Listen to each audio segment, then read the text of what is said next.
Here's a number that quietly shapes your money. 3.4%. That's how fast consumer prices rose over the past year, according to July's inflation report. It sounds boring? It's not. Because for the first time in months, the big question on Wall Street isn't whether the Fed will cut rates, it's whether it will raise them. So what exactly is the CPI?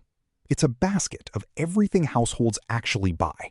Shelter, rent, and housing is the biggest slice, roughly a third of the index.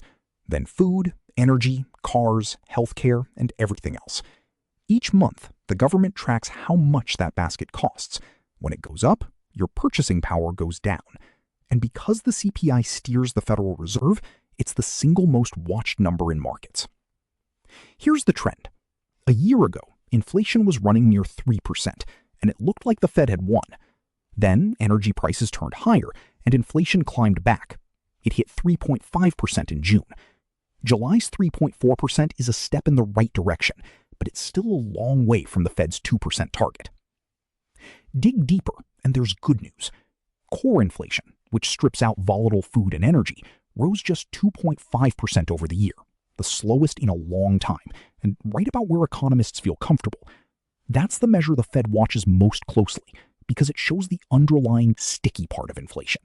And finally, shelter costs are easing. But here's the catch. Energy prices jumped nearly 15% over the past year. Gasoline, heating, electricity. That's the main reason headline inflation is stuck near 3.5%. And energy is a wild card. One oil shock can push the whole number higher again. The other half of the Fed's job is employment, and the July jobs report was soft. Hiring slowed through the summer, and unemployment sits at 4.1%. Low by historical standards, but clearly cooling. So there's the tension. Inflation's still too high, economy slowing. The Fed is walking a tightrope. Here's where it lands. The Fed has held its key rate between 3.5% and 3.75%. And with a new, more hawkish Fed chair, some officials have been pushing for another hike. But after this report, futures traders put the odds of a hike in September at only about 1 in 3. The market now expects the Fed to hold.